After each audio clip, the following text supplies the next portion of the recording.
আজকে অসংখ্য বাবা মা অভিভাবক আপনার চোখের সামনে আপনাদের ছেলে মেয়েদেরকে শুধুমাত্র ফিকির করছেন, আপনি বাবা ও আপনার ছেলে, মা ও আপনার সন্তান, বাবা মা আর সন্তানের সাথে সম্পর্কের ভিত্তি উপার্জন।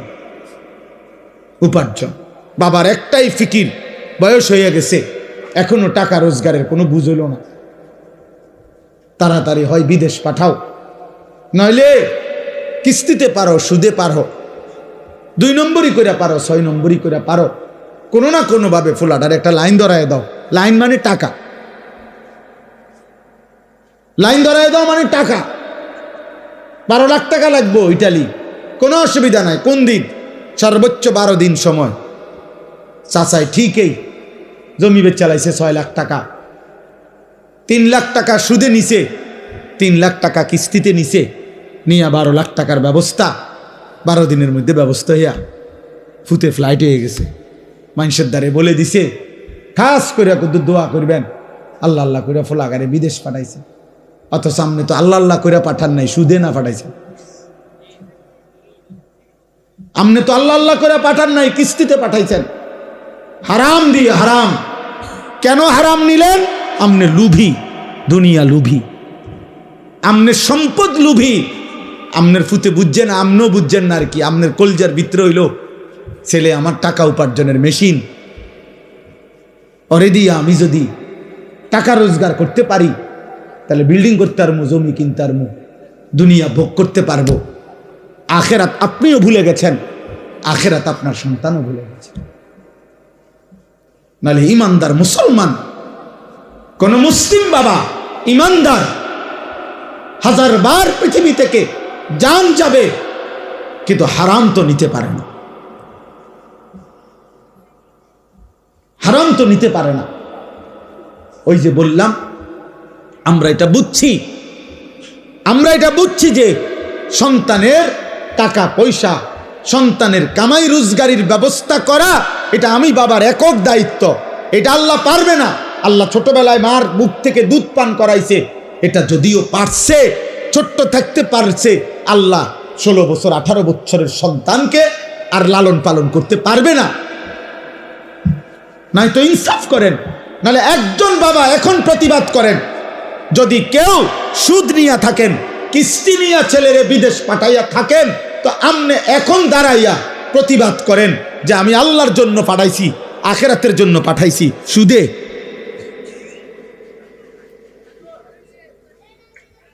বলেন, এখন প্রতিবাদ করেন, এখন বিচার হইব আমার।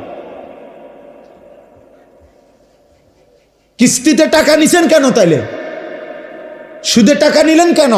আপনি বুঝছেন ওর দুনিয়া যদি আমি না চালাই আল্লাহ চালাইতে পারবেন। আর কোনো কারণ নেই। অথচ চোখের সামনে এই সেই বাবা, যেই বাবা আজকে 6 মাস ওই বাড়ি ওতে বেড়া বিদেশের ভিসা দিব, এই বেড়ার কাছে আজকে 6 মাসে মনো 200 বার বুড়া মিয়া লাডি বর করে গেছে এখন বিশাল লাগিয়া, কতবার গেছে। কিন্তু উনার ঘরে উনার 18 বছরের ছেলেটা আজকে 365 দিনে খোদার একটা বছরে কোনো দিন একদিনও ফজরের নামাজ পড়ে না। এত বড় নিকৃষ্ট জানোয়ার মুসলমানের ঘরে ঘুমায়, এই বাবা একটা কাঁদেও না, একটা বার একটা মানুষের কাছে বলেও না, ফুলাটারে একটা বার জিগায়ও না, কিরে আব্বা তুই মুসলমান কিনা সেটা বল। কি বিষয়টা কি বলেন আব্বা, কি বুঝাইতে চাইছেন? আমনে দুনিয়া লুবি নাকি আখেরাত প্রত্যাশী? আমনে বলেন।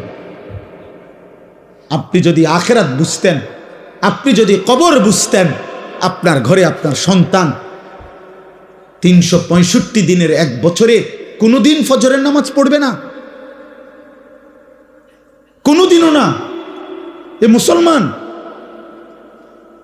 বলো না আব্বা, তোমরা বলো, এই ছেলে তোমরা যারা 365 দিনে এক বছরে কোনোদিন মুসলমানের ঘরে জন্ম নিয়া কোনোদিন ফজরের নামাজ পড়লা না, তুমি মুসলমান? তোমার আল্লাহ আছে, তোমার এক সৃষ্টিকর্তা আছে, তোমার তোমার কোনো নবী আছে? তোমার কোনো ধর্ম আছে? আহা, ইমানদারের সন্তান তো এত বড় নাফরমান হওয়ার কথা না। এমন মালিক তো ভুলার কথা না রে বাপ। সারাদিনে এক ওয়াক্ত নামাজ পড়ে নাই, এ কেমন মুসলমানের সন্তান? ওই বাবা মানে কেমনে? ওই মা রাঁধে কিভাবে? ওই স্বামী মানে কেমনে যার স্ত্রী কোনো নামাজ পড়ে না? ওই বাবার ঘুম আসে কেমনে যার সন্তান নামাজ পড়ে না?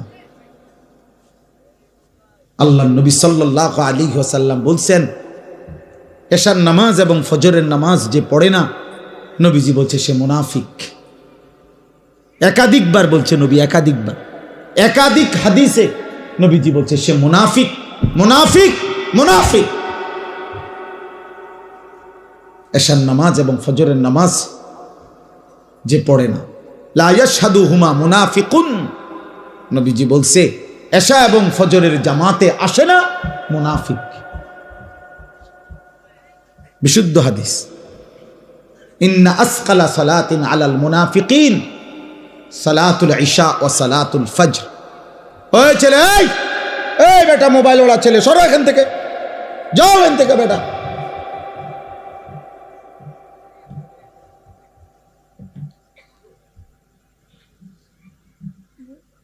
জি, একজন শুনলেও কোনো সমস্যা নাই, একজনের জন্যই বললাম। আমি তো ভোটে দাঁড়াইছি না যে সবার সমর্থন আমার দরকার।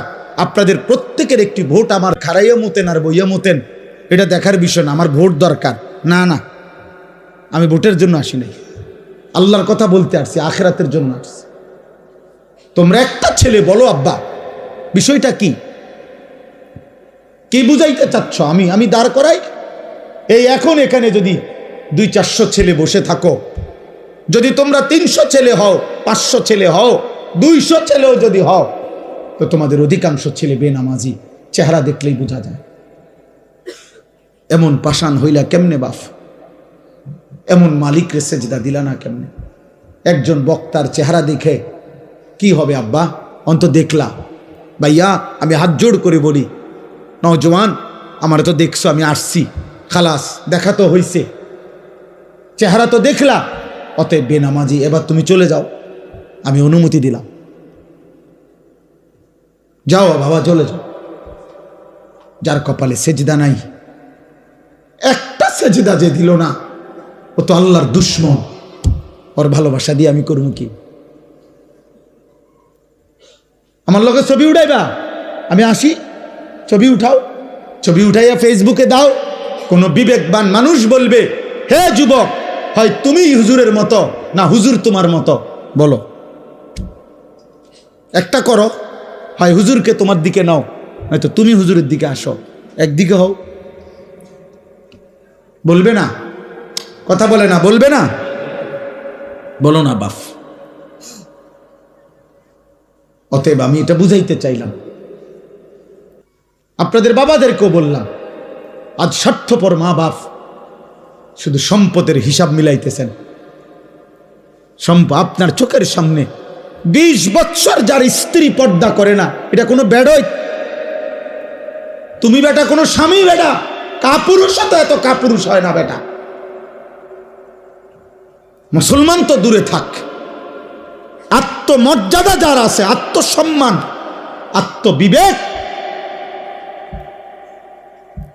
তার স্ত্রী বিউজি, বেটি আমার বউ, আমি বিবাহ করলাম, হালাল পবিত্র স্ত্রী আমার, তোমার রং চায় রাস্তার বেড হইত, তোমার এটা কিতা, আমনি কিতা, আমনি প্লাস্টিক নি, আমনি কিতা, আসলে আমি এটা কি জাতের বেড হইতাম না? আপনার গায়রতে লাগে না? আপনার প্রেস্টিজে লাগে না? আত্মসম্মানে লাগে না? আত্মসম্মান মানুষের শ্রেষ্ঠ নিয়ামত, গায়রত। এটাকে অহংকার বলে না, এটাকে বলে আত্মসম্মান। অর্থাৎ আমার ধর্মের একটা ইজ্জত আছে, আমি এক রবের গোলাম, আমি এক নবী মুহাম্মদ সাল্লাল্লাহু আলাইহি সাল্লামের উম্মত। নবীজির একজন সাহাবী, মাত্র 16 বছর বয়সের যুবক, কিশোর, মুসাইলামা কাজ্জাব, মিথ্যা নবী দাবিদার, ওনাকে আটকাইছিল। ভণ্ড এই পৃথিবীতে প্রথম যে ব্যক্তি নিজেকে মিথ্যা নবী দাবি করছিল নবীজির জামানার শেষে ইন্তেকালের পূর্ব মুহূর্তে মুসাইলামা, এই নিকৃষ্ট কাফের বেঈমান নবীর ওই সাহাবী, কিশোর সাহাবীকে আটকায় ফেলছিল, বন্দি করে বলছিল, তুই শুধু একবার বলবি আমি মুসাইলামা আল্লাহর নবী। উনি বলছে আমি 1000 বার বলবো আনতা কাজ্জাব, তুমি মিথ্যাবাদী। বাল মুহাম্মাদুন রাসূলুল্লাহ, বরং মদিনার বন্ধু আমার মুহাম্মদ তিনি আল্লাহর রাসূল। আমরা কিতাবে পড়ছি মুসাইলামা এই সাহাবী 16 বৎসরের, এই বাবা শোনো, 16 বৎসরের এই সাহাবীকে শরীরের একটা একটা অংশ টুকরা টুকরা করে কাটছে, হাত, নাক, চোখ, কান, জিহ্বাটা কাইটা, সারাটা শরীর কাইটা কাইটা। খোদার কসম আমি উর্দু কিতাবে পড়ছি, এভাবে গোশতের টুকরা যেভাবে পিস পিস করে, এরকম গোশতের টুকরার পিস পিস করে এরপরে ছিন্ন ভিন্ন করে ছিটাইয়া ফেলে দিছে, ওনাকে শহীদ করে দিছে। আল্লাহর কসম, এই খবর যেদিন মদিনায় ওনার মার কাছে আসছে, মা উম্মে আম্মারা, ওই মাও মহিলা সাহাবী ছিলেন, হাবিব ইবনে জায়েদের মা উম্মে আম্মারা, এই মহিলা ওনার কাছে আইসা সাহাবীরা অন্যরা বলছে, মা তোমার সন্তান হাবিব, ওরে মুসাইলামা ভণ্ড বেঈমান হত্যা করছে, শহীদ করছে, তোমার সন্তানের একটা একটা টুকরা শরীর পিস পিস করে ফেলছে, কিন্তু তোমার সন্তান শেষ মুহূর্ত পর্যন্ত নবী মুহাম্মদকে রাসূল বলছে, আর ওরে মিথ্যাবাদী বলছে, কাজ্জাব বলছে, কাজ্জাব।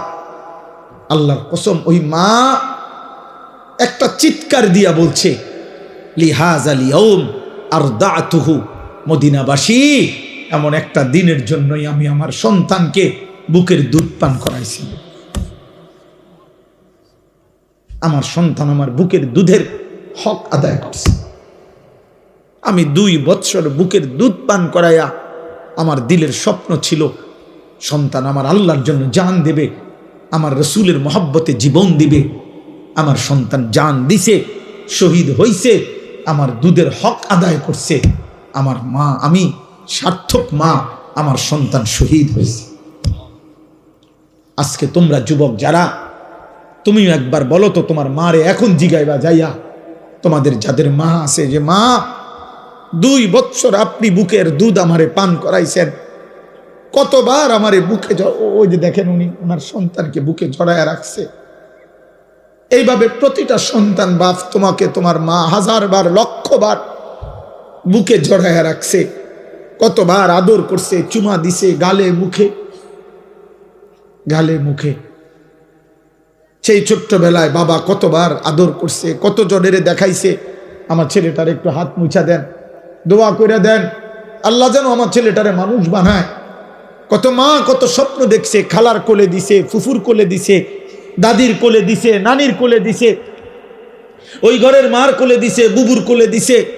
আমার বাচ্চাটারে দোয়া করে দেন, দোয়া করে দেন, বলে দেন, মুছে দেন, ছুঁয়ে দেন। আমার আব্বা, তোমরা বলো তোমাদের মা 2 বৎসর দুধ পান করাইছে 16 বৎসর বয়সে, এই জন্য যে তোমরা 16 বছর বয়সে, 18 বছর বয়সে রাত দিন মোবাইলে উলঙ্গ ছবি দেখবা, নর্তকী দেখবা, নারী দেখবা, জিনার ব্যভিচারের দৃশ্য দেখবা, একটা সেজদা দিবা না, 1 ওয়াক্ত নামাজ পড়বা না, আল্লাহকে একটা বারো ডাক দিবা না। এই তো ছিল তোমার মায়ের স্বপ্ন না? হায় হায় নাফরমান, করলি কি? মায়ের দুধের এত বড় বেইজ্জতি করলি, মায়ের দুধের এত বড় অপমান করলি নাফরমান। মোবাইলে যে নর্তকী দেখো, নারী দেখো, ও তোমার মা, ও তোমার বোন, ও তোমার বিবাহিত স্ত্রী, ওকে দেখো কেন? যদি বলো না, তাহলে তোমার মাকে এমন কেউ দেখুক তুমি যেমন দেখতে চাও। কথা বলে না? এই নাফরমান, বলো না কেন? তোমার বোনকে এমন দেখুক, তোমার স্ত্রীকে এমন দেখুক, বলো। নবীজি এক যুবককে এই প্রশ্নটাই করছিলেন না? নবীর জামানায় এক যুবক বলছিল, ইয়া রাসূলুল্লাহ, আমি জিনা করতে চাই, ইযান লি বিজিনা, আমারে জিনার অনুমতি দেন। নবীজি তখন তাকে 5টা প্রশ্ন করছে, 5টা। বলছে, যুবক বলো তো, তুমি কি চাও তোমার মায়ের সাথে কেউ জিনা করুক? যুবক বলছে, লা, না। তোমার মেয়ের সাথে কেউ জিনা করুক? লা, না। তোমার বোনের সাথে কেউ জিনা করুক? লা, না। তোমার ফুফুর সাথে কেউ জিনা করুক? লা, না। তোমার খালার সাথে কেউ জিনা করুক? লা ইয়া রাসূলুল্লাহ, না নবী, আমি এটা চাই না, আমি এটা মানি না নবী। আল্লাহ নবী বললেন, ওয়ালান নাসু লা ইউহিব্বুনাহু লিউম্মাহাতিহিম ওয়া বানাতিহিম ওয়া আখাওয়াতিহিম ওয়া আম্মাতিহিম ওয়া খালাতিহিম। তাহলে যুবক, কোনো মানুষও তো চাইবে না তার মায়ের সাথে কেউ জিনা করুক, তার মেয়ের সাথে কেউ জিনা করুক, তার বোনের সাথে কেউ জিনা করুক, তার ফুফুর সাথে কেউ জিনা করুক, তার খালার সাথে জিনা করুক। তাহলে যুবক, তুমি যেই নারীর সাথে হারাম সম্পর্ক করতে চাও, সেও তো কারো মা, কারো বোন, কারো কন্যা, কারো ফুফু, কারো খালা। তুমি যেটা চাচ্ছ না নিজের জন্য, সেটা তুমি অন্যের জন্য। তারা মানবে কিভাবে? যুবক চিৎকার দিয়া কাঁইদা বলছি, ইয়া রাসূলুল্লাহ, আমি আজকে তওবা করলাম, কসম করলাম আর কোনো দিন এমন হারাম করব না, হারাম নারীর কাছে যাব না। আল্লাহ নবী বললেন, কাছে আসো। তো যুবককে কাছে নিয়ে নবী তার বুকে হাত দিয়ে আল্লাহ নবী দোয়া করে দিছে, 3টা দোয়া। আল্লাহুম্মা গফির যামবাহু, আল্লাহ আমার এই যুবকের গুনাহগুলো মাফ করে দেন। ওয়া তাহহির কলবাহু, আল্লাহ তার অন্তর পবিত্র করে দেন। ওয়া হাসসিন ফারজাহু, তার লজ্জাস্থানকেও পবিত্র করে দেন। সাহাবারা বর্ণনা করছেন যে আল্লাহর কসম, এই যুবক আর কোনোদিন কোনো ভিন নারীর দিকে তাকায় না। তোমার মাকে দেখো, তোমার বোনকে দেখো। আয-যিনা কারজুন। অনেক নওজোয়ান এত রাত কষ্ট করছো তোমরা, এই জন্য বললাম, এই বন্ধুর কথা মনে রাখো আব্বা। আয-যিনা কারজুন। ইমাম শাফিঈ রাহমাতুল্লাহ আলাইহি বলছেন, ব্যভিচার, জিনা, নারীর সাথে হারাম সম্পর্ক, এটা কর্জ মানে ঋণ, হাওলাত। ঋণ পরিশোধ করতে হয় না? করতে হয় না? কথা বলেন আব্বা, বলো না। ঋণ শোধ করতে হয়নি? কথা বলেন। খোদার কসম, ইমাম শাফিঈ রাহমাতুল্লাহ আলাইহি জামানার শ্রেষ্ঠ মুজতাহিদ ছিলেন তিনি বলছেন, এই নারীর সাথে হারাম যত সম্পর্ক যদি কেউ তওবা না করে আর আল্লাহ যদি মাফ না করে, খোদার কসম তিনি বলছে, হে যুবক, তোমার পরিবারের কাউকে দিয়ে তা শোধ দিতে হবে। আয-যিনা কারজুন, শোধ দিতে হবে, শোধ। তোমার মা শোধ দিবে, এটা তোমার বিবি শোধ দিবে, তোমার বোন শোধ দিবে, তোমার মেয়ে শোধ দিবে। আল্লাহর কসম, এটা কিতাবে আছে, আদ-দা ওয়াদ-দাওয়া কিতাবে আছে। ইমাম ইবনুল কাইয়িম আল জাওজি রাহমাতুল্লাহ আলাইহি লিখছেন, আয-যিনা কারজুন। যদি তওবা না করো, তিনি বলছেন আল্লাহ যদি মাফ না করে, তোমার পরিবারের কাউকে দিয়ে তার শোধ দিতে হবে। ওয়েট, কার জন্যই চুল সাজাইছ আব্বা? এই যে মুশরিকের মতো যারা চুল রাখছো, কাকে দেখাইতা এটা? এই যে সামনের এত বড় চুল, এই ঝাঁকড়া চুল, ডান দিকের এই চুল, বাম দিকের, কোন নর্তকীরে দেখাইতা না জোনায়েদ বাগদাদিরে দেখাইতা? কোন রাস্তার বেহায়া নারীকে দেখাইতা? সিনেমার নর্তকীরে দেখাবার জন্য? কোন হারাম অশ্লীল বেহায়া কোন নারীকে? তো ও দেখলো, তো এরপরে কি হবে? এরপরে কি হবে বলো না? বেহায়া নারী, বেপর্দা নারী, মোবাইলের নারী, টিকটকের নারী, সিনেমার নারী, নাটকের নারী, ওর কাছে তো কিচ্ছু নাই। ওর যা ছিল অত টাকার মূল্যে বিক্রি করে দিছে,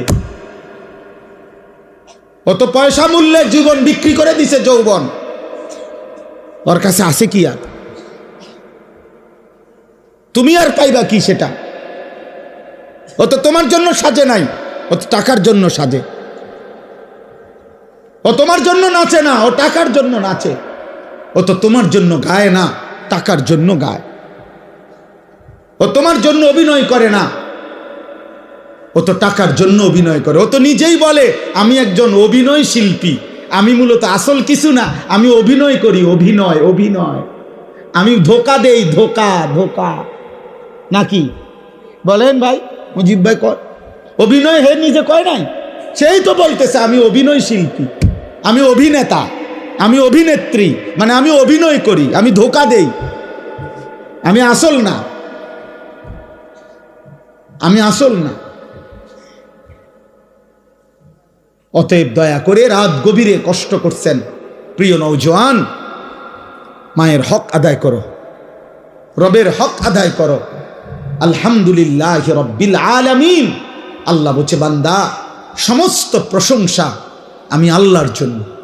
চারিদিকের যত আয়োজন, সৃষ্টির যত আয়োজন, যেখানে যা, যেখানে যত সুন্দর, যেখানে যত হাসি, যেখানে যত মায়া, যেখানে যত ভালোবাসা, যেখানে যত রূপ, যেখানে সুন্দর, সবই আমার, সবই আমার। ফুল হাসে আমি দিয়েছি, পাখি হাসে আমি দিয়েছি, গাছ সুন্দর আমি দিয়েছি, হ্যাঁ স্ত্রী সুন্দর আমি দিয়েছি, ছোট্ট সন্তান সুন্দর আমি দিয়েছি, চোখের সুন্দর আমি দিয়েছি, হাতের সুন্দর আমি দিয়েছি। গোটা কায়নাত বান্দা আমি আল্লাহ নিজ হাতে ইন্না জাআলনা মা আলাল আরদি জিনাতাল লাহা, জমিনের সব কিছু আল্লাহ বলে বান্দা আমি সৌন্দর্যময় করে আমি বানাইছি, আমি বানিয়েছি, আমি সাজিয়েছি। অতএব সব প্রশংসা আমার, কারণ সবই তো আমার। কার? আল্লাহর। আল্লাহর। তুমি আমাকে ডাকো না কেন? চারিদিকের যত আয়োজন সব তো আমার, তা আমার কথা মনে পড়ে না? একবারও বলবা না তুমি আলহামদুলিল্লাহ? এমন সুন্দর খাবার খাইয়া শেষ করলা, একটা বারও জামানে বললা না আলহামদুলিল্লাহ?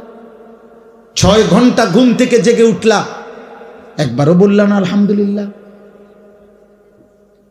হ্যাঁ, একবার যদি 10 মিনিট পেশাব বন্ধ হয়ে যায়, পায়খানা বন্ধ হয়ে যায়, কি হবে বান্দা তোমার?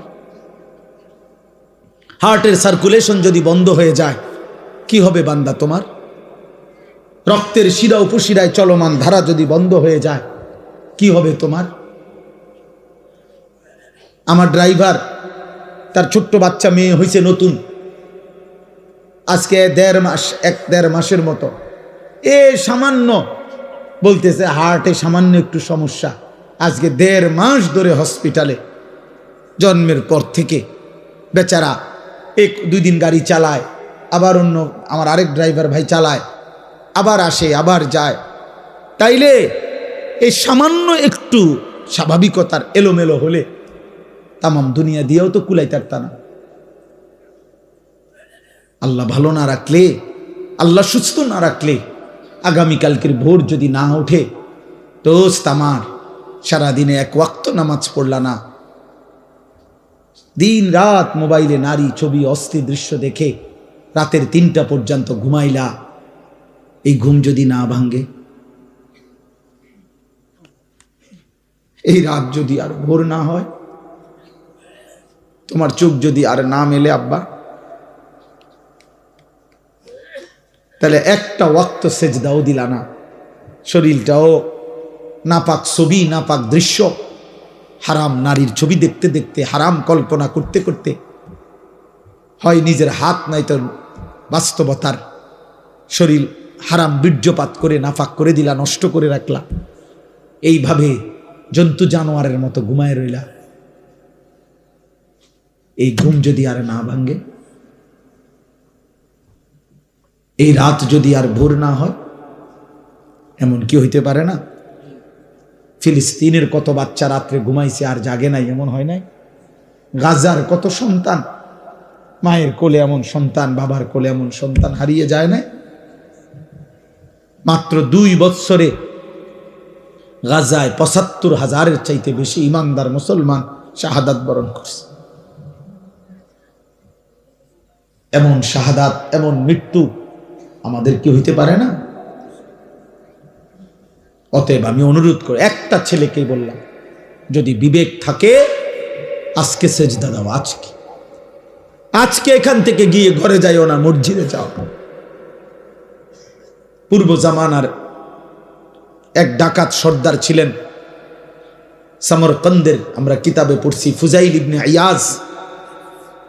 পরবর্তী জামানায় যিনি আল্লাহর শ্রেষ্ঠ আউলিয়া হয়েছিলেন ফুজাইল ইবনে ইয়াজ, উনি প্রথম জীবন ডাকাতের সর্দার ছিলেন। একদিন রাত্রি গভীরে এক বাড়িতে ডাকাতি করতে যখন দরজার সামনে গেছে সাঙ্গপাঙ্গ নিয়া, আল্লাহর কুদরতে বাড়িওয়ালা তখন রাত গভীরে কোরআন শরীফ তেলাওয়াত করতেছিলেন। আমি আরবি কিতাবে পড়ছি, আজ-জুহাদু মিআতুন এই কিতাব। তো রাত্রি গভীরে ওই বাড়িওয়ালা তখন আল্লাহর কোরআন পড়তেছে, আর ঠিক উনি যখন আইয়া দাঁড়াইছে, এই ডাকাত সর্দার বাড়িওয়ালা তখন কোরআনের একটা আয়াত পড়ছে, আলাম ইয়ানি লিল্লাযীনা আমানু আন তাখশা কুলুবুহুম লিযিকরিল্লাহ।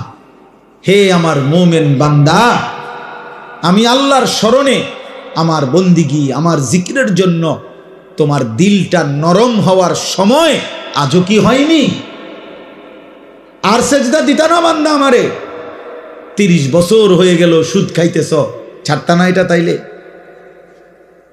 10 বছর হয়ে গেছে কোনদিন ফজরের নামাজ পড়লা না, আর পড়তা না বান্দা? 40 বছর হয়ে গেছে বিড়ি সিগারেট খাইতেছ অনবরত, তাহলে কি আর ছাড়বা না এটা?